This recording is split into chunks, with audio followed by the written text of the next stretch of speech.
Deus! Chegou aqui a sexta-feira do Buscar, você está nesse canal Igreja em Vinhedo, não sai daqui. Aliás, aqui você pode mergulhar numa série de palavras e muita revelação da palavra, muita riqueza, e quanto mais você cavar aqui no YouTube, mais você cavar nesse canal, você vai encontrar riquezas do Senhor. E aquele que busca, ele vai encontrar os buscadores no caminho, porque se você está buscando ao Senhor, aqueles que buscam o Senhor estão no mesmo caminho, buscando a mesma riqueza. E essa é a semana da verdadeira riqueza. Qual que é a verdadeira riqueza? A palavra do Senhor nos ensina sobre a verdadeira riqueza, a verdadeira vida, aquilo que é verdadeiro, e que seja isso que ocupe também o teu pensamento, com a verdade do Senhor, a verdade que liberta. Então que nós sejamos libertos nessa sexta-feira, libertos das vaidades, das falsas seguranças, libertos daquilo que o mundo criou e disse, isso é bom, isso é sucesso, e nomeou dizendo, isso é prosperidade. Vigia, irmão, porque tudo isso é uma grande farsa. E que difícil que é quando você encontra a realidade e pensa, o que eu vivi até agora era uma grande farsa, mas que grande alegria é saber que se o que você viveu parecia que era bom, você agora acessa o que de fato é maravilhoso, é aquilo que só quem é maravilhoso pode proporcionar, que é o nosso Deus. Então nessa semana que você vai viver e está vivendo a verdadeira riqueza, hoje, sexta-feira, quero declarar sobre a tua vida, sobre a busca das medidas que produzem um testemunho. E hoje você vai desfrutar da riqueza da estabilidade. Quando a gente fala sobre estabilidade, a primeira coisa que vem na mente é o quê? Talvez um bom emprego, um emprego numa multinacional, uma casa própria, né? As contas pagas no mês, né? O que você tem é suficiente para pagar as suas contas e fazer mais umas comprinhas. Ou você chegou no nível em que você tira férias todo ano e vai viajar para fora do país com a família. O que é estabilidade para você? Sobre essa casa estável que o Senhor prometeu a Davi, sobre a estabilidade do Senhor e a imutabilidade da palavra, é a realidade que nós acessamos. Não é algo que o mundo pode te proporcionar, mas aquilo que o mundo nunca vai te proporcionar é a estabilidade do Senhor, é a estabilidade no teu espírito, a riqueza que você acessa naquilo que te estabiliza no que é celestial. Eu fico sempre pensando em Paulo, como é que Paulo pode declarar que ele vivia bem, contente, tanto na abundância quanto na escassez, quanto comendo ou passando fome? Ele começa a falar sobre um paradoxo absurdo, mas ele declara uma estabilidade, porque a estabilidade não estava ligada à abundância ou à escassez que estava fora, mas à realidade que ele carregava dentro dele. Então a nossa estabilidade de Sião, a estabilidade que você vai acessar hoje aqui, é de ter a tua riqueza como o temor do Senhor, a tua riqueza de estar debaixo de uma aliança e saber que é essa aliança que te protege. Nós guardamos a palavra e a palavra nos guarda, sabe? Esses dias eu estava conversando com umas pessoas, né? E algumas pessoas questionando, então tu defende aquilo que tu acredita? E a minha resposta foi, não, eu não defendo o que eu acredito. O que eu acredito me defende, o que eu acredito me protege. A estabilidade que eu acredito faz de mim uma pessoa com uma vida estável, porque eu estou estabilizada naquilo que eu creio. Isso vai te proteger em nome de Jesus. Essa semana, então, estamos falando da parábola do mordomo infiel. Eu até dei uma risadinha aqui, porque o que já foi falado sobre essa parábola, né? E quantas discussões já geraram. E aí, Jesus aprova ou não aprova o mordomo infiel? E tem muitos segredos. A gente vai cavando a palavra e os segredos vão aparecendo, os tesouros vão brilhando diante dos nossos olhos. Então, vamos ler então aqui a parábola de Lucas 16, abra a tua Bíblia aí também, e a gente vai entender o que Jesus está mostrando nesse texto. Lucas 16, capítulo 1, capítulo 16, versículo 1, diz assim: E contou Jesus ainda aos seus discípulos, havia um homem rico que mantinha um administrador, este porém foi acusado de estar esbanjando os bens do seu patrão. E aconteceu que, mandando-o chamar, o interrogou: O que é isso que chega a mim a teu respeito? Presta contas da tua administração, porquanto já não podes continuar com essa responsabilidade. Diante disso, falou o administrador: Eu consigo mesmo, meu senhor está me despedindo, o que eu vou fazer? Trabalhar na terra eu não tenho força, né? Quanto a viver esmolando, eu tenho vergonha. Já sei o que eu vou fazer. Quando perder o cargo de administrador, as pessoas continuem a me receber nas suas casas. Tendo chamado cada um dos seus devedores, indagou o primeiro: quanto deves ao meu senhor? E ele respondeu: 100 potes de azeite. Ao que o administrador lhe autorizou: toma a tua conta, assenta-te depressa e escreve aqui 50. Em seguida questionou o outro: e tu quanto deves? Respondeu ele: 100 tonéis de trigo. E o administrador lhe orientou: toma a tua conta e escreve 80. Então a gente está falando aqui de azeite de trigo. O azeite teve metade da dívida perdoada, né? Devia 100, vai pagar 50. E aqui o que devia, a parte de trigo, né? Era 100 de trigo, ele falou: então pega a tua conta e escreve 80. Então o Senhor elogiou aquele administrador da injustiça, pois agiu com sabedoria, com prudência, porquanto os filhos deste mundo são mais sagazes entre si na conquista dos seus interesses do que os filhos da luz em meio à sua própria geração. Portanto, eu vos recomendo: usai as riquezas desse mundo ímpio para ajudar o próximo e ganhar amigos, para que quando aquelas chegarem ao fim, essas riquezas, esses amigos vos recebam com alegria nas moradas eternas, nos tabernáculos eternos. Quem é fiel no pouco também é fiel no muito. E quem é desonesto no pouco vai ser desonesto no muito. Assim, se vós não fordes justos em lidar com as riquezas desse mundo ímpio, e aqui nós vemos em várias versões falando sobre a riqueza da injustiça. E aqui ele fala assim: se ele não sabe lidar com essa riqueza, quem que vai confiar para ele a verdadeira riqueza? Se, portanto, não vos tornardes dignos de confiança em relação ao que é dos outros, quem vos dará o que é vosso? Nenhum servo pode devotar-se a dois senhores, pois odiará um e amará o outro, ou dedicar-se-á a um e desprezará o outro. Jamais podereis servir a Deus e o dinheiro. Amém, Senhor, essa é a tua palavra. E a tua palavra, Senhor, é caminho, a tua palavra é bálsamo, a tua palavra é luz. A tua palavra é trigo e azeite. Nós queremos essa palavra dentro de nós, produzindo, Senhor, transformação, nos alimentando, quebrando todo o jugo, desfazendo todo o peso, Senhor. Em nome de Jesus, fala a cada um, Senhor. Eu clamo mesmo para que a tua palavra, que é viva, o sangue de Jesus que fala, essa frequência de salvação e de redenção, encontra agora, Senhor, os meus irmãos. Encontra nessa sexta-feira de buscar, ou qualquer dia que alguém buscou essa palavra. Em nome de Jesus, nós declaramos aquilo que é eterno, Senhor, e a força do que é eterno diante da fraqueza daquilo que é passageiro. Em nome de Jesus, que essa palavra seja entregue completamente aos teus filhos, e que do meu espírito ao espírito dos meus irmãos, Senhor, porque veio do teu espírito, haja conexão, haja o fluir que vem de ti, Senhor, e um resultado que é para ti. Declaramos que tudo vem do Senhor, tudo volta para o Senhor, tudo é teu, Pai. Em nome de Jesus, toma o teu lugar, Senhor. Nós te damos esse lugar, nós renunciamos o trono para que o Senhor sente nesse trono, em nome de Jesus. Amém, aleluia, glória a Deus. Glória a Deus, irmãos. Então, vemos aqui o testemunho dessa palavra qual que é, né? Jesus está elogiando. O que Jesus quer dizer com isso? Ele está nos ensinando. Às vezes nós queremos saber se Jesus está aprovando ou reprovando. Na verdade, Jesus está mostrando o testemunho da fidelidade que brota na infidelidade, da graça que se manifesta no pecado, a justiça que pode ser executada por meio da riqueza de injustiça. E hoje, meditando um pouco sobre essa riqueza de injustiça e até falando com meu filho, né? E a gente tem visto, né, a sujeira que o mundo é desde sempre. Porque é uma grande Babilônia, onde tudo é comercializado. E a palavra é exatamente essa. Porque Lúcifer fez comércio daquilo que é inegociável. Então essa marca do mundo é essa. A marca do mundo é o comércio, que serve a mamon, que significa riqueza. Então as pessoas estão sempre atrás de dinheiro, de ganhar mais, de lucrar. O capitalismo é isso, né? É a troca, mas existe o lucro dentro desse sistema. E as pessoas querem lucrar, pechinchando, pechincha aqui, pechincha ali. Às vezes a gente vê eu não sei nem como nomear isso, mas é tão absurdo, né, que uma pessoa está preocupada se aquele produto foi testado em animais.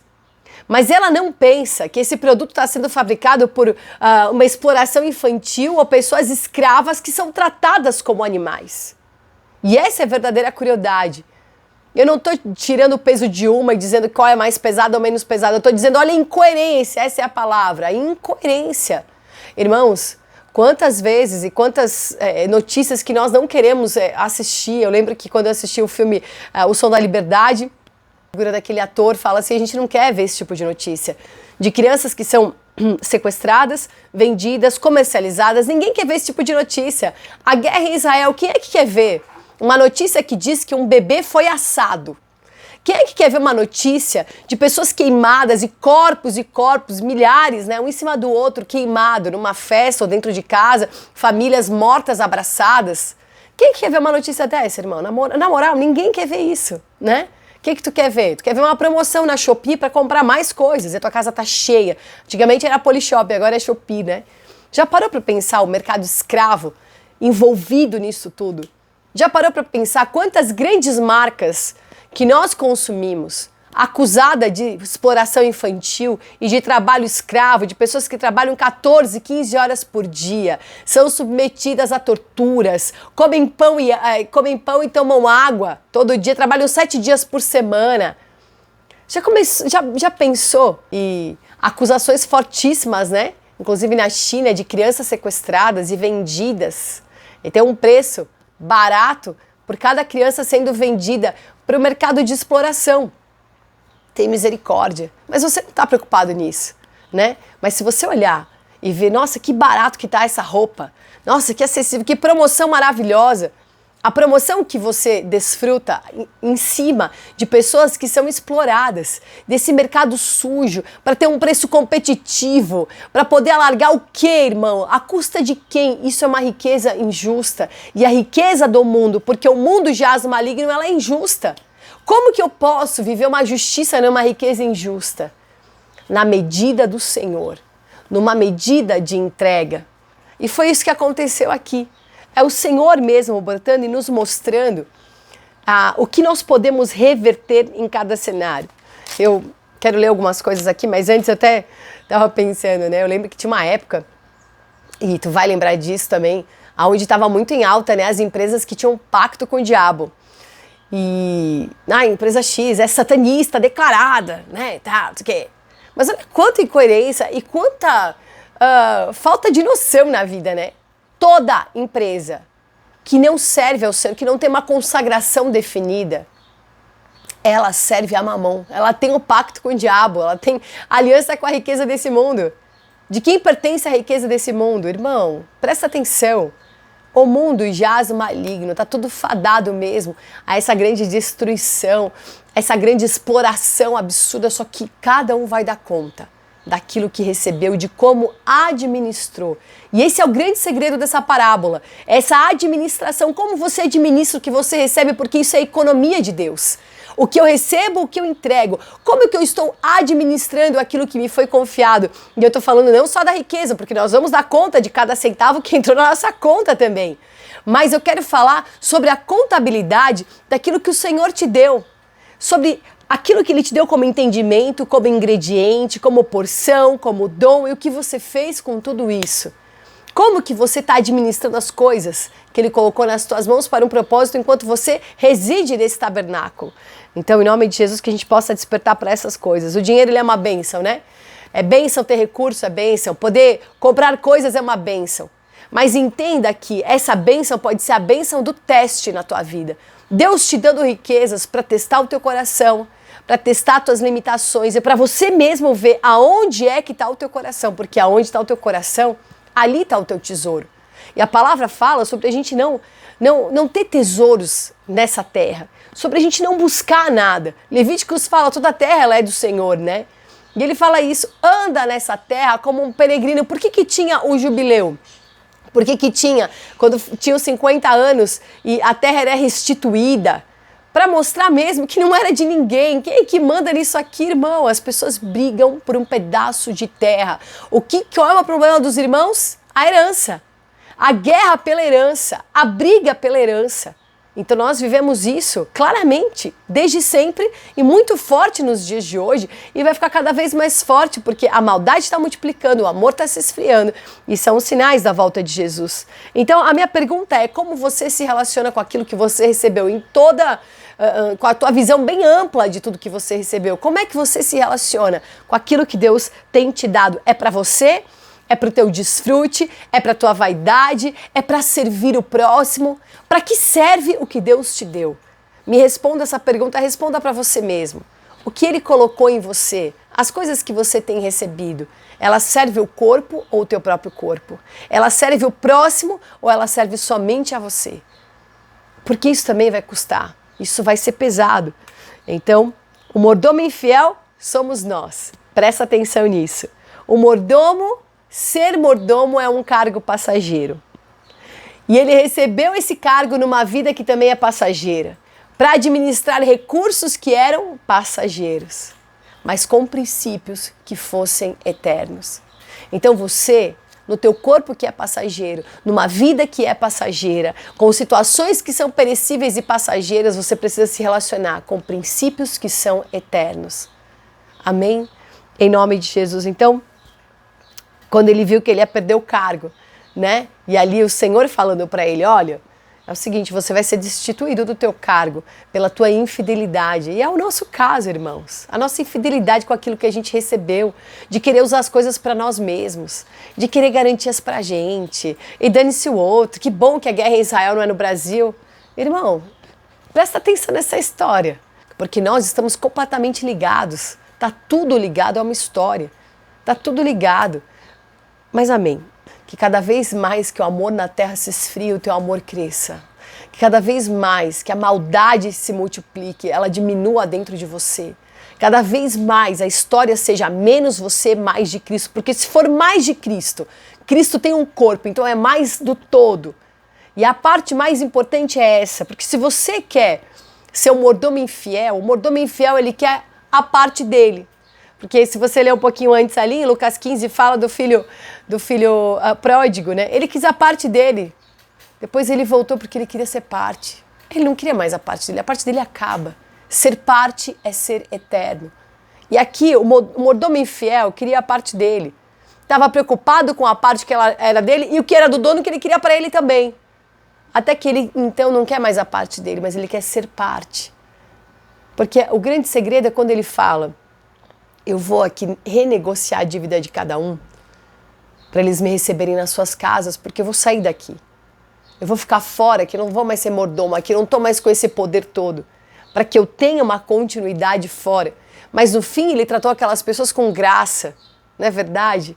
E é o que essa parábola quer dizer, ela é mais profunda, não é só uma história sendo contada. E eu quero falar sobre isso hoje, amém? Vamos falar mesmo sobre essas medidas e esses elementos, porque é muito clara a medida que é apresentada, né? A medida do perdão de 20% de um, de 50% do outro. E a gente está falando de uma medida de trigo e outra medida de azeite. Então, 20% perdoado, 50% é uma medida. A gente vai falar um pouco sobre essa medida e um pouco daquilo que é a gratidão. Mas antes eu quero entrar e abordar mais uma parte disso, porque enquanto eu estava lendo, né, eu li novamente o texto, eu pensei como que essa explicação do que aconteceu, ela é tão precisa em falar desses elementos. E se você buscar na palavra de Deus lá em Levíticos, e você encontra isso em Levíticos capítulo 2, quando fala sobre a farinha e o azeite, aquilo era uma oferta de cereais, entregue com sal e incenso. Então, a parte principal dessa oferta de cereais era a farinha e o azeite. E essa oferta era uma oferta de devoção, uma oferta de gratidão. E eu fui procurar essa palavra, essa oferta de cereais, e existe uma expressão no aramaico chamada minhar. Essa expressão no aramaico significa repartir. Meu Deus! E isso assim deu um estalo, né? Porque como realmente algo que brilha, uma riqueza que brilha aos nossos olhos. Peraí, aquilo que ele perdoou, renegociou da dívida dos outros, ele teve ali um repartir. Ele teve ali uma oferta de farinha e de azeite. Uma oferta que move o mundo espiritual. São elementos que representam mesmo a divindade de Cristo e a humanidade de Cristo. Então tudo tem um significado muito forte. E esse repartir é a marca do corpo de Cristo. É a marca de repartir. E qual é a marca desse mundo? Retenção. Então, retenção versus repartir é o que vivemos hoje. Nesse mundo, eu abro mão da minha parte para ser parte. Amém? Essa é um grande segredo dessa palavra do mordomo infiel. Que nós abrimos mão da nossa parte para ser parte. Eu falo isso, sabe por quê?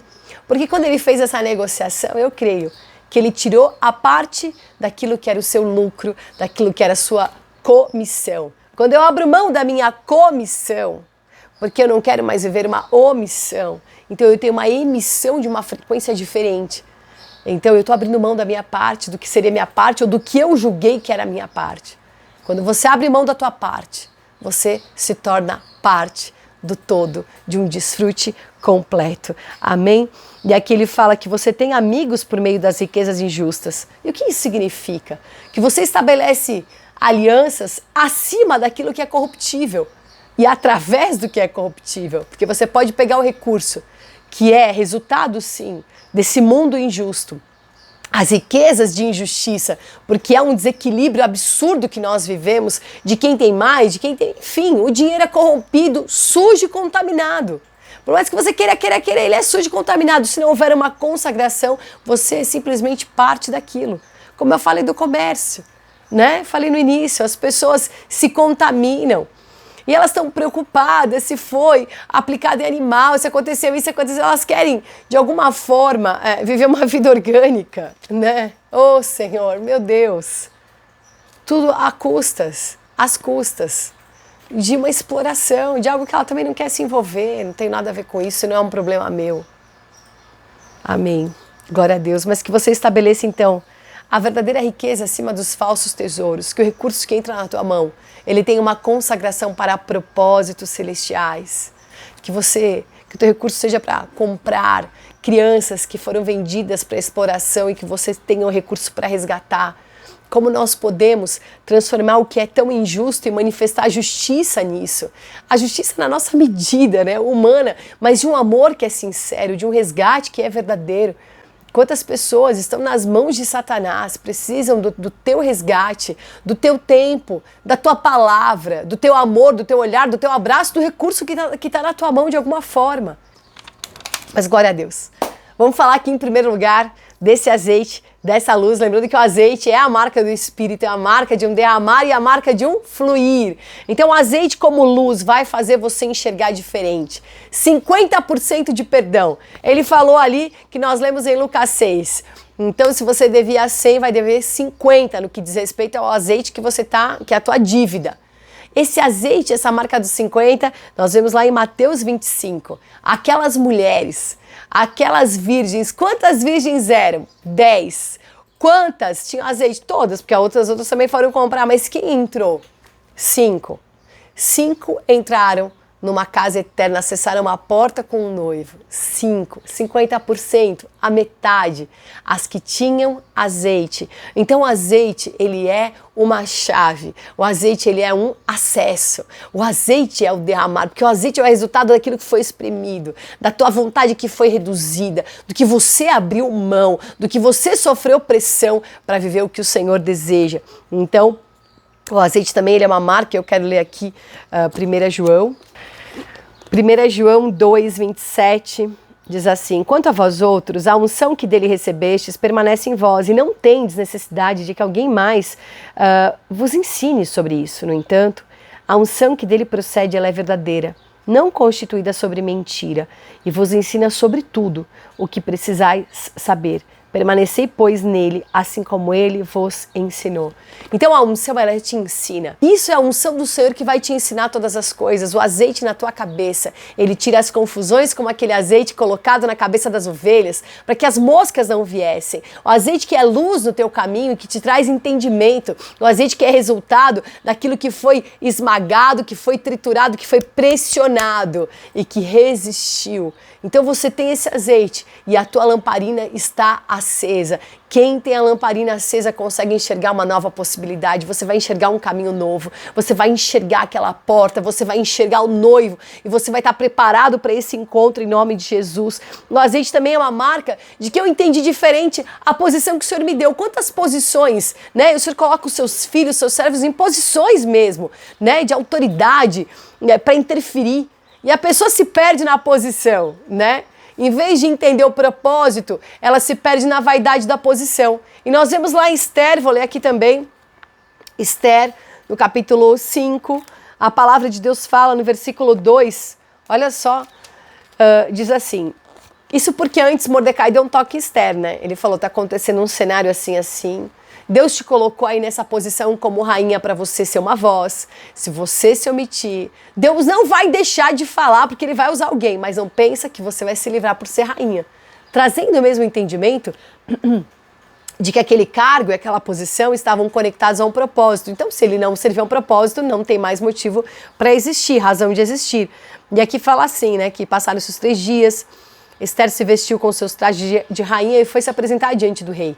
E aqui nesse contexto, ela poderia morrer porque ela ia se apresentar diante do rei, sem ter sido chamada. Estamos falando de uma outra cultura, de um outro momento, também não quero abordar agora isso.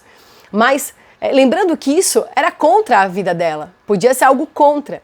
Mas quando você entende, você tem a luz do entendimento, aonde o Senhor me colocou e para que Ele me colocou aqui, então tudo te protege, o teu propósito, o teu chamado, Ele vai te proteger. Versículo 2, Esther 5:2. Quando viu a rainha Esther ali no pátio, o rei teve misericórdia dela. Misericórdia, mais uma vez essa palavra. E estendeu-lhe o cetro de ouro que tinha na mão, em sinal de atenção. Então Esther se aproximou, tocou a ponta do cetro. Então o rei lhe indagou, o que é que tens, rainha Esther? Olha o que ele fala, me fala o que tu desejas. E ainda que seja a metade, 50% do reino eu vou te dar. Ela recebeu ali já a metade do reino. Por quê? Porque ela tinha se entregue inteiramente, 100% para o seu propósito. Então essa metade, aquilo que ela se consagrou, né? E ela se preparou para aquele momento e ela recebeu essa unção de falar, se perecer, pereci. Ela foi mesmo como uma azeitona para ser esmagada, para produzir o melhor azeite. E ela produziu o melhor azeite, recebeu a metade. Como que já chegou ali com a misericórdia, que misericórdia é favor. Ela recebeu a misericórdia e o favor do rei. E é assim que você vai viver os teus dias, debaixo dessa unção que te habilita, que te faz enxergar diferente. Pede para o Senhor, abre os meus olhos dessa forma, Senhor. Eu não quero achar caminhos humanos, eu quero me entregar para o propósito. Se você ocupa um cargo, se o Senhor te colocou numa posição, não despreza isso. Entenda e entregue ao Senhor o fruto dessa posição. Se você está aí, tem algo para ser entregue. Então que essa oferta seja consumada em nome de Jesus. Um outro cenário, não vou ler aqui, mas está em Lucas 23, você pode ler lá no versículo 42, é sobre os 2 ladrões na cruz, não é verdade? Tava Jesus e tinha 2 ladrões. Um reconheceu Jesus e aquele recebeu de Jesus um acesso. Você estará comigo hoje no paraíso. Acesso. Foi 50%, porque a palavra fala, e você pode ler em muitos lugares, né? Que estarão 2 no campo e 1 será tomado. É a metade, é 50%. Existe aí uma dinâmica do Senhor. Mas você entende que existe uma porção consagrada. E essa porção é a porção desse óleo derramado, desse azeite. Quando você é inteiro na tua parte, você tem entendimento do Senhor, você tem graça, você tem misericórdia, você vive o propósito e não a posição, você vive o entendimento e não a omissão, em nome de Jesus. Então entenda, esse derramar do Espírito, a marca do Espírito na tua vida é luz. Lamparina, luz, essa luz te ensina todas as coisas, essa luz te mostra o que antes você não estava enxergando, em nome de Jesus, que a luz do Senhor desperte em você entendimento, de que você não está preso nas coisas desse mundo, de que você não precisa de nada e não está mesmo preso a nada. Eu quero em todo tempo que o Senhor me basta, que ser do Senhor me basta. Irmãos, que você não é o trabalho que é o problema, é porque você trabalha, é a tua motivação no que você faz, porque se você trocar trabalho, a palavra estou indo trabalhar, pela palavra servir, então você vai entender a tua função com outra perspectiva. Estou indo servir. Quando eu trabalhei em algumas empresas, eu servia com o meu dom, servia com aquilo que estava em mim. Entendia que eu não saí de casa agora modo trabalhadora, modo funcionária, né? Agora eu cheguei em casa modo mãe. Não, eu estou aqui por um propósito. E ele vai se manifestar. Então, naquilo que eu faço e naquilo que eu sirvo, Mamão não pode interferir. O amor às riquezas é a raiz do mal. Essa raiz não pode estar no teu interior. Amém? Em nome de Jesus. Então, que você receba esse azeite hoje. Essa marca e essa unção que quebra todo o jugo, como está escrito em Isaías 10, 27. Quebra todo o jugo da mentira, jugo da cegueira. Quantas pessoas cegas por lucro, cegas para ganhar mais um pouquinho. Se eu trabalhar mais um pouco, eu ganho mais. Olha, eu já fiz muito hora extra na vida. E por um tempo, eu trabalhei tanto que... Eu lembro que eu recebi quase o dobro do salário, que era só de hora extra. E eu pensei assim, para que tudo isso, né? Para fazer mais conta, para ter mais roupa, para ter mais coisas. A gente fica nesse mercado. Irmão, tem gente que passa o dia inteiro promoção, esperando uma promoção chegar. Você tá com o teu celular conectado aí e vem notícia o tempo todo. Você buscou um negócio e pensou em comprar um sapato. Eles vão jogar sapato na tua cara a semana toda, o mês todo. Vai ter e-mail, Black Friday, só sobre sapato. É uma loucura. O celular te ouve, né? Assim, tá conectado. Tá ferrado, irmão. Tá ouvindo tudo para jogar na tua... Porque é só comércio. É só para ganhar dinheiro. É só para ficar te incentivando a comprar. E quanto mais você comprar, mais você precisa trabalhar. Quanto mais você adquire coisas, mais você precisa bancar tudo isso. Mais preocupado você tá em ter tudo isso. Já pensou em dar uma esvaziada nisso tudo? Já pensou em reduzir algumas coisas? Quanto a quinquilharia que a gente tem em casa? Coisas que você nem usa, mas sentiu que aquilo em algum momento foi uma necessidade. A tua maior necessidade agora é de se esvaziar. Oh, em nome de Jesus, que você tenha sede de buscar a realidade, sede de beber das águas de realidade. Fala, Senhor, eu quero isso, eu quero a verdade. Os formatos, as convenções, todas as coisas foram criadas para um status, para comparação. E as pessoas querem dizer o que é bonito, o que é feio, o que é bom, o que é ruim. Classificações tão vazias diante de um mundo tão falso, quando a única coisa que você precisa classificar é o que de verdade é verdadeiro na tua vida. Amém? E eu quero falar do trigo agora, em segundo ponto, né? Que é a medida de 20%. Né? O cara devia 100 e falou, então a tua dívida agora é 80. E esses 20, eu estava buscando na palavra do Senhor o que seria esse 20, né? E o 20 é uma marca de concordância também, né? É uma marca de dois unidos. A gente falou dos 50% ali do azeite, a marca de 100% pela metade, né? E uma parte consagrada. Agora eu vou falar de dois que estão unidos, juntos, 10 mais 10. E olha que incrível. A primeira coisa que eu quero falar é sobre os espias. Quando nós lemos a palavra do Senhor, então em Números 13, 1 e 2 fala que o Senhor então ordenou a Moisés: envia homens, um de cada tribo, em missão de reconhecimento à terra de Canaã, terra que eu dou aos filhos de Israel. Enviarás todos aqueles que sejam seus príncipes, ou seja, 12, aqui fala todos que foram enviados. E depois vem com o relatório de cada um. E olha só aqui, eles vieram a Moisés, aí versículo 26, né, e toda a comunidade de Israel em Cádiz, no deserto de Parão, e de prestar um relatório a eles e a toda a congregação ali reunida. Eles falaram dos frutos trazidos à terra, né? Fomos à terra que Moisés nos enviou, e a terra tem leite e mel, né? E mostraram os produtos da terra. Maravilhoso. E aí eles falam, contudo o povo que habita lá é poderoso, as cidades são fortificadas, muito grandes. Também vimos ali descendentes de Enac, né? De Anak, que são os gigantes.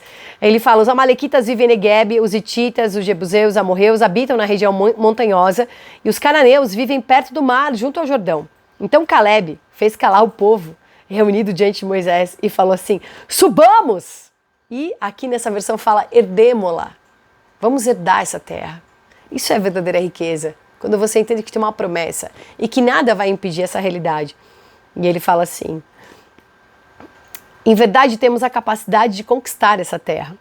Entretanto, os homens que o haviam acompanhado reagiram, não podemos marchar contra esse povo, eles são mais fortes do que nós. E começaram a difamar a terra.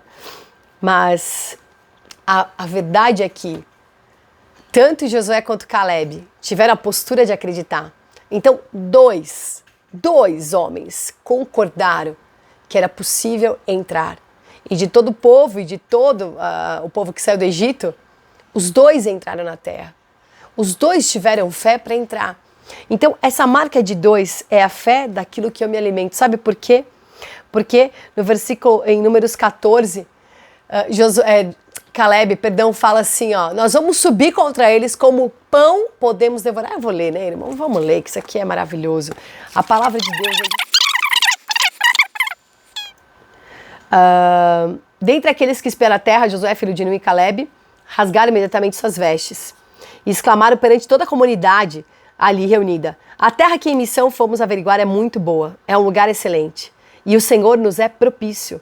E Ele nos fará entrar nessa terra e pessoalmente dará a nós. E de fato é uma terra que emana leite e mel. Tão somente não vos rebeleis contra o Senhor. Não tenhais medo do povo daquela terra, pois os devoraremos como um bocado de pão. Aleluia. E pão é feito de quê? De trigo. Aleluia. A gente vai devorar. Amém? Esse trigo é a nossa porção. A gente vai devorar esse pão. Então, essa marca de fidelidade, eu quero declarar isso. A marca do trigo é uma medida de aliança. E quem tem aliança pode desfrutar da fidelidade do Senhor. Quem tem aliança pode desfrutar desse pão de fidelidade, desse pão de vitória, porque eu estou em concordância. Aleluia. Porque eu não estou buscando algo para mim. Ele não estava sozinho acreditando, ele estava em aliança com Josué. Caleb não estava sozinho pensando, não, ele estava em concordância e concordaram que eles podiam entrar. Então a marca da concordância ela é muito forte. A marca de concordância é o poder de uma aliança, porque se dois concordarem na terra, vai ser ligado nos céus. A concordância é a marca da igreja. Olha como é difícil entregar um testemunho de concordância, como é difícil entregar esse testemunho quando cada um corre atrás do seu próprio interesse. Agora, quando o nosso interesse é o mesmo, então nós corremos para o mesmo lugar. Aleluia. Então, em segundo lugar, eu quero falar aqui também dos discípulos do caminho de Emaús. Lá em Lucas 24, glória a Deus, Lucas, mais um pouquinho de Lucas hoje, no capítulo 24, diz assim, no versículo, Lucas 24, 13. Eu adoro essa história. Glória a Deus. E naquele mesmo dia, dois deles estavam caminhando em direção a um povoado chamado Emaús, que ficava a cerca de 11 quilômetros de Jerusalém. E iam dialogando sobre todos os fatos recentemente ocorridos. Enquanto eles trocavam ideias e discutiam, o próprio Jesus se aproximou de ambos e começou a caminhar com eles. Entretanto, os olhos deles foram impedidos de reconhecê-lo. Eles não conseguiam enxergar o Senhor. Mas olha que manifestação forte do pão, da concordância, porque eles concordaram em sair, Cleopas e mais um amigo concordaram em sair de Jerusalém quando o Senhor disse que era para ficar em Jerusalém. O inimigo quer que você concorde para se afastar, mas quando você tem a marca do pão e do trigo, tem a marca da misericórdia, da graça do Senhor, você tem um caminho de retorno. E o que acontece? A palavra de Deus fala, eles estavam andando, o Senhor foi falando, né? Eles estavam tristes, tu não sabe o que aconteceu, Jesus morreu. E era Jesus que estava ali, mas eles não podiam enxergar. Quando que eles enxergam Jesus? Olha que incrível. Eles falaram aqui, a palavra do Senhor, né? Fala 25. Então Jesus admoestou eles, né? Tolos de entendimento e lentos de coração para crer em tudo quanto os profetas já falaram. Ora, não era imprescindível que o Cristo padecesse para que entrasse na sua glória? Aí ele foi falando de Moisés, foi explicando as escrituras. E aqui no versículo 28 a 29, aliás, eles insistiram, né? Para ele ficar conosco, porque já é tarde, então Jesus entrou para ficar com eles e aconteceu que quando estavam reclinados ao redor da mesa, tomando ele o pão, deu graças, partiu e deu a eles. Neste mesmo instante, os seus olhos se abriram e reconheceram. Ele, contudo, desapareceu diante deles. Jesus assim, desapareceu. Mas eles enxergaram Jesus. Graça do Senhor que vai atrás daquele que está perdido. Que vai atrás daquele que está endividado, né? Está endividado, saiu de Jerusalém, endividado com seus problemas, endividado com a sua incredulidade, endividado na sua tristeza. Mas Jesus vai lá e ele parte aquele pão, aquele trigo de misericórdia, para que os dois concordem com o caminho de retorno, para que eles voltem para Jerusalém e que os teus olhos se abram para enxergar esse trigo, para enxergar essa porção, essa medida. Em nome de Jesus, que ao partir do pão e se repartir esse pão, foi então que o véu também foi partido nos olhos deles. E nós temos esse pão que foi partido na cruz e que rasgou o véu, que é o próprio Cristo. Então é esse que foi partido, vira duas partes, vira uma concordância. E ele vive a unidade em nós quando nós estamos em concordância com o nosso irmão.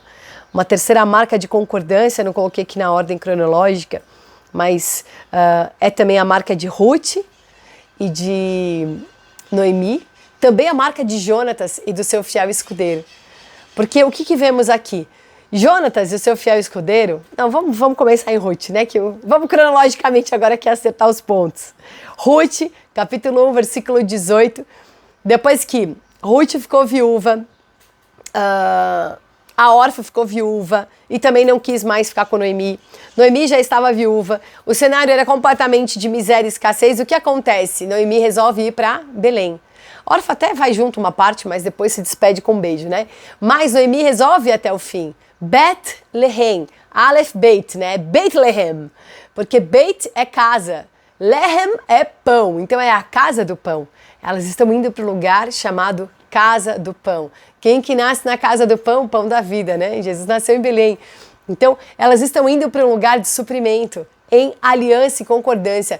Ruth não precisava ir junto. Ruth não precisava estar nesse cenário. Não precisava. Mas ela resolveu e decidiu fazer uma aliança. Noemi não estava nem muito disposta a uma aliança, porque ela queria ir sozinha, na sua amargura. Mas o Senhor desperta o espírito de Ruth. E o que acontece? Existe uma inclusão, porque Ruth e todas as coisas que estamos falando aqui da palavra e usando essas pessoas, são pessoas que se desligam das coisas terrenas, sejam coisas emocionais, como no caso da tristeza dos discípulos no caminho de Emaús, estão se desligando daquilo que é passageiro, se desligando dos cenários externos, como os espias, né? 10 que estão completamente conectados com o medo, o tamanho do gigante, todas as coisas, e 2 que estão conectados à promessa, aquilo que estão carregando. Então vemos na marca desse pão, desse trigo, uma visão que não é uma visão humana, mas uma visão celestial, uma visão elevada daquilo que eu estou vivendo na terra. Então Ruth vai com Noemi. O que acontece com Ruth? Nunca tinha gerado, vai gerar. Ruth casa, gera um filho, entra na genealogia de Jesus, faz parte da história para depois gerar Davi, para depois gerar Messias. Incrível como o Senhor tem uma história tão maravilhosa para quem decide andar em concordância, para quem se anula por uma aliança, porque para 2 serem um, eles precisam se mesclar. Amém? E para fazer isso eu preciso reduzir algumas coisas, o outro precisa também reduzir. Existe um ajuste para que esse encaixe aconteça. Esse encaixe da comunhão gera um resultado inédito. Glória a Deus por toda essa marca de trigo. Eu quero finalizar, eu vou ler aqui 1 Samuel 14 para encerrar essa palavra quando fala de Jonatas. Eu gosto muito dos textos que se referem a Jonatas, que tinha uma aliança também muito forte com Davi, mas nós vemos Jonatas mesmo sendo filho de Saul. O quanto ele entende a posição de Davi, a posição dele, o quanto ele entende o cenário que ele está vivendo, muito além, né? Ele não era um filhinho de papai, né? O filhinho do rei. Ele entendia a porção que ele carregava. E olha aqui, 1 Samuel 14. Um dia Jonatas, filho de Saul, ordenou ao seu jovem escudeiro: vamos, atravessemos até o posto avançado do exército filisteu que está posicionado do outro lado. Todavia, nada contou para o seu pai, né?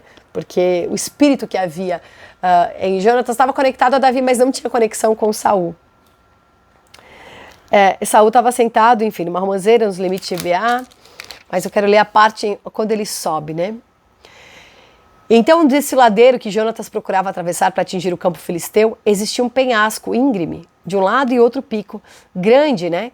De grande rocha do outro lado. E o primeiro se chamava Bozés e o outro Sené. Havia também um penhasco ao norte. Ele vai falando como é que era o cenário. E Jonatas fala para o seu escudeiro: vamos, avançaremos até o lugar onde estão os incircuncisos. Talvez o Senhor faça alguma coisa por nós, porquanto não existe nada que possa impedir a vontade do Senhor de nos dar vitória. Quer sejamos muitos ou poucos. Eu amo esse texto. É Deus que dá vitória. Ele está falando assim, a gente pode ser muito, pode ser pouco, e nesse caso eram só 2. Não importa. Quem dá a vitória é o Senhor. E ele faz aqui, se acontecer isso, é o Senhor que vai nos dar. E aconteceu, e ele fez quase que uma coisa óbvia, né? E ele iria mesmo, a disposição de Jonatas era para vencer os filisteus, para avançar contra aqueles homens. E a palavra fala que o fiel escudeiro respondeu: eu vou aonde você for. Isso é uma aliança. Foi o que Ruth falou para Noemi. A marca de que aonde você está, ali eu também estarei. Marca de aliança, marca de Itaí, também com Davi, é outra história, mas também é uma aliança, seja para a vida, seja para a morte, ele vai estar com Davi, o pior momento aparentemente de Davi. E as alianças, elas são fortalecidas assim, porque era o pior momento de Noemi, o que nós falamos, e foi onde Ruth se manifesta. E nesses piores momentos, as melhores alianças, as melhores fragrâncias são derramadas, glória a Deus. Então aqui ele fala no versículo 12. E gritaram para Jonatas e o rapaz que o acompanhava: subi até aqui, pois temos algo para mostrar para vocês, né? Chamando eles para a guerra.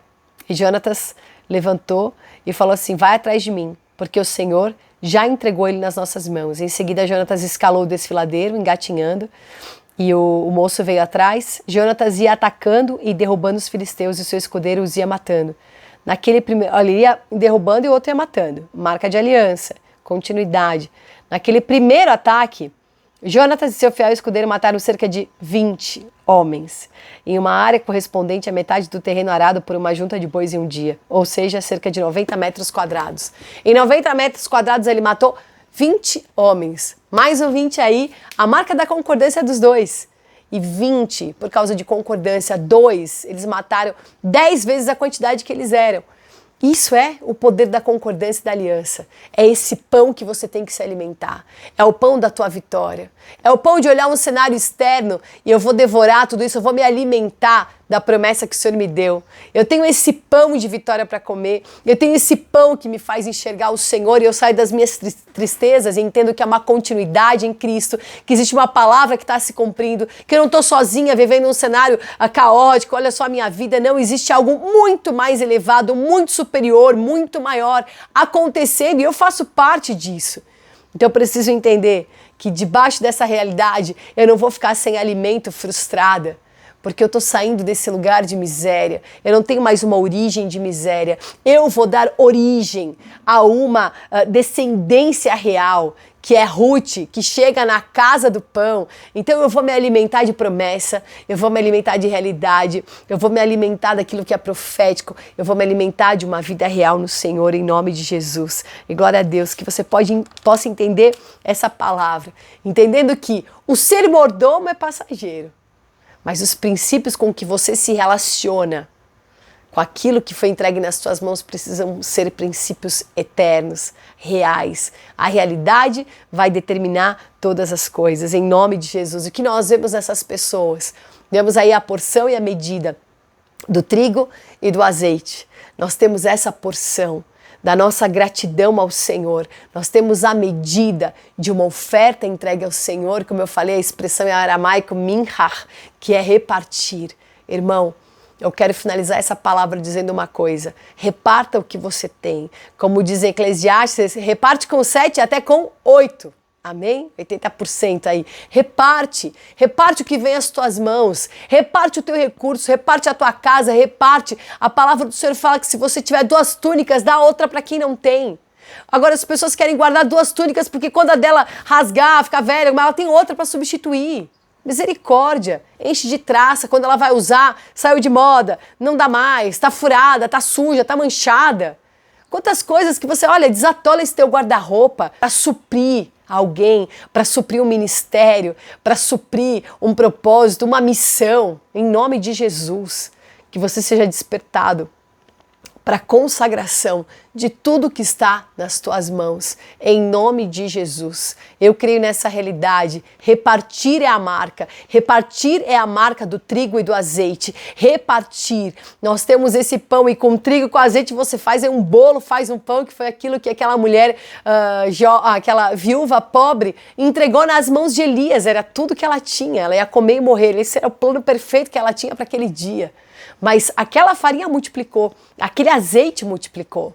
Existia uma graça de Deus para se manifestar pela palavra que foi liberada.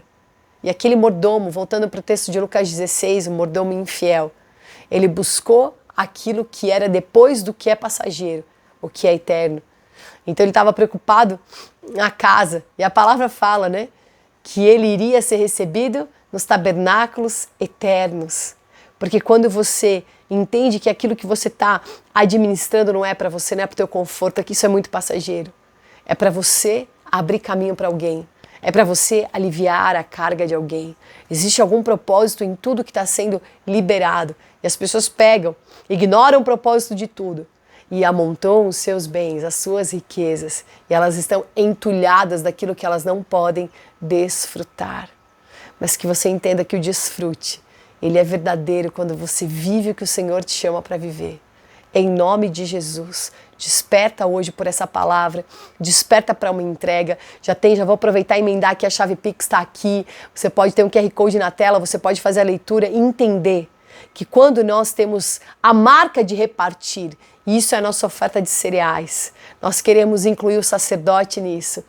Colocar diante do Senhor a nossa gratidão, porque a oferta de cereais também era, os sacerdotes se alimentavam.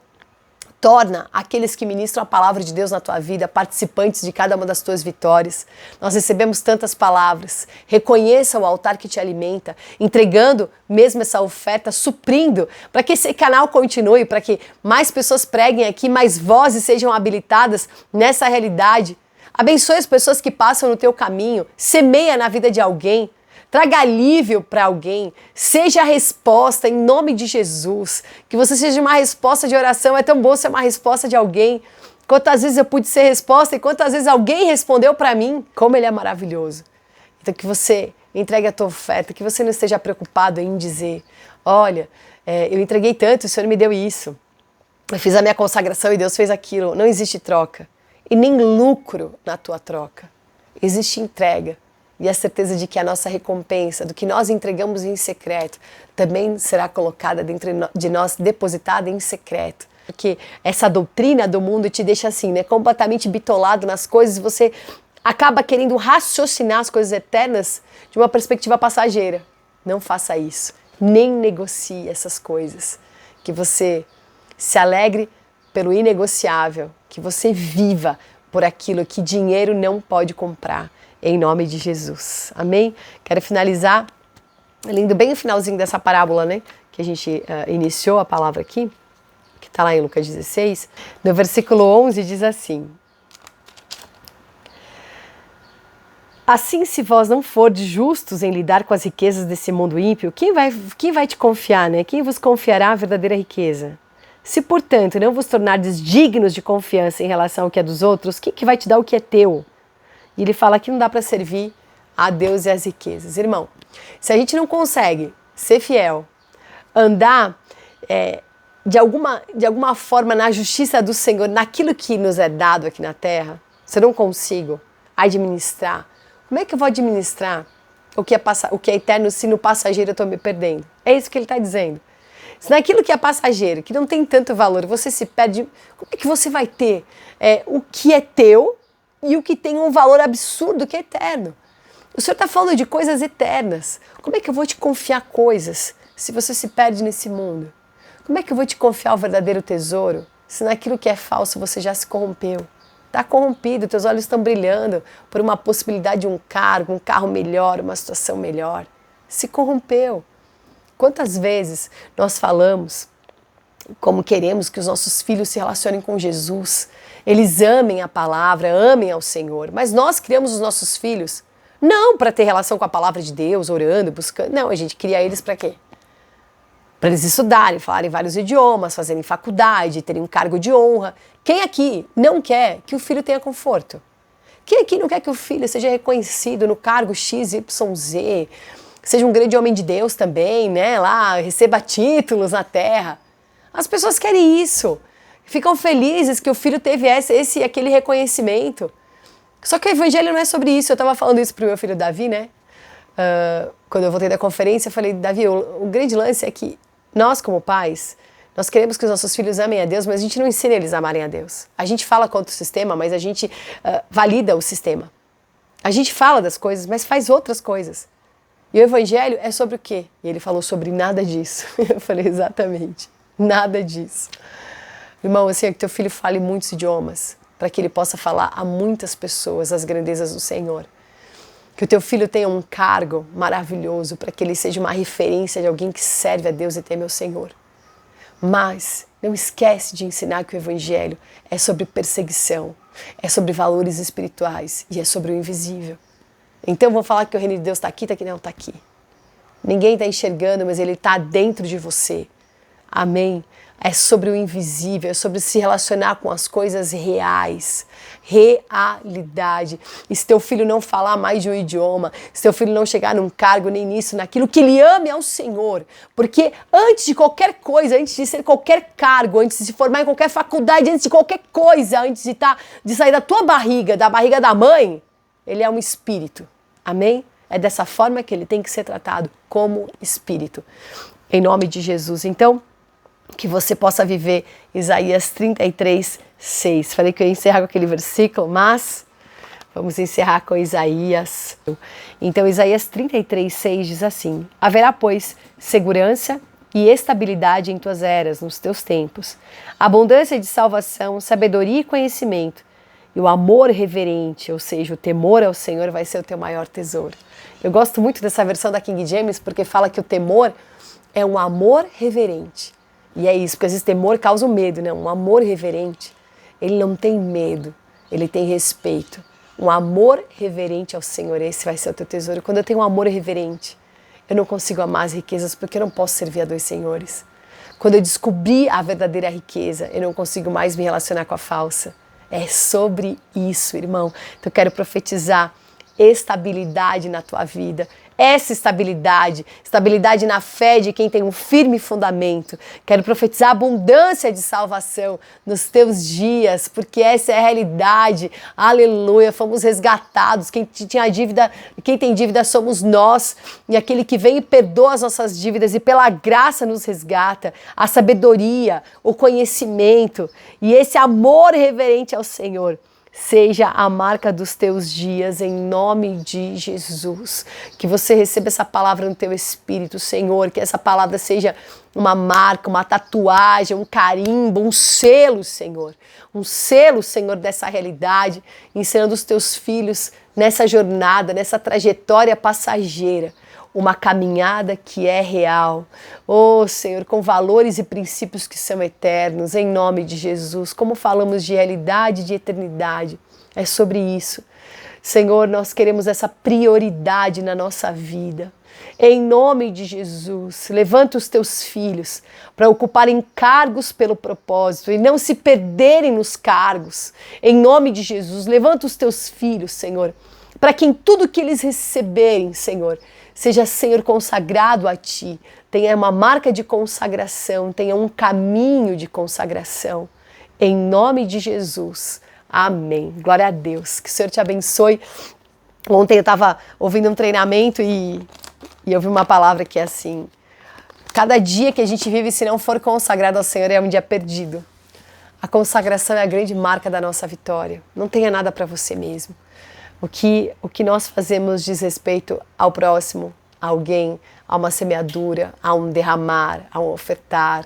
E isso é maravilhoso, porque a semente que é colocada na terra, ela morre, mas ela produz muito fruto. Aquilo que tem aparência de morte vai ter muita vida e tantas coisas que parecem vida e é morte. Mas guarde uma coisa, não gaste a tua vida na morte. É isso que vemos esses dias, as pessoas gastando a sua vida com aquilo que perece, com aquilo que é morte. Gasta a tua vida naquilo que é eterno, gasta toda a tua força, a tua energia. Olha, eu quero gastar os meus dias no Senhor. E eu falei para o Senhor esses dias, eu não quero ficar bonita para isso, o amor próprio, né? E puxa, é botox em tudo quanto é lado, né? Para poder ficar firme, tudo isso em nome da vaidade mais renomeada de amor próprio. Eu quero amar o Senhor. E esse amor, porque nós somos a imagem e semelhança dele, é esse amor que vai nos transformando. E você vai se aceitando, né? Eu tô aí com uma idade avançada, né? Eu pensei, quando eu tiver essa idade, não é sobre a idade, irmãos. É sobre o espírito. Então não fica preocupado com essas ruguinhas. A gente dá uma risadinha que a ruga fica mais forte, né?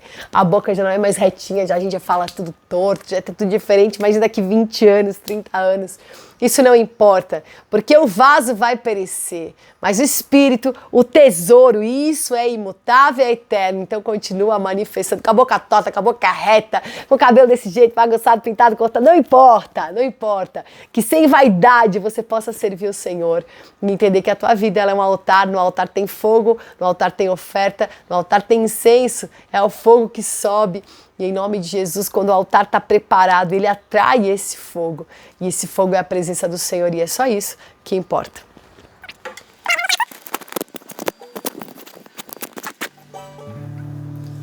Vamos encerrar aqui. Nossa, glória a Deus. Aqui em Sumaré, um calor muito forte. Hoje eu nem fui gravar fora, porque estava muito, muito, muito quente.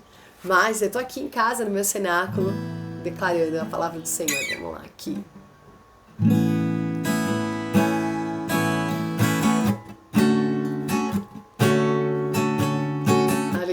Até hoje, quando eu escrevi essas letras aqui, essa letra, essas palavras, foi numa vigília de louvor, a gente estava andando de madrugada, cantando, vários ataques, várias situações.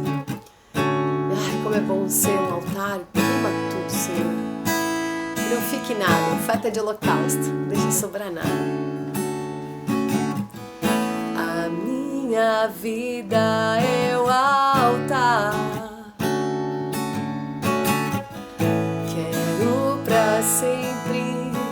Sempre te adorar, e não há nada que importe mais, ou outra vida que eu queira viver. Aprende que dar é melhor que receber. A minha vida é o altar. Quero pra sempre te adorar, e não há nada que importe mais, ou outra vida que eu queira viver. Aprende que dar é melhor que receber. Aprende que dar é melhor que receber.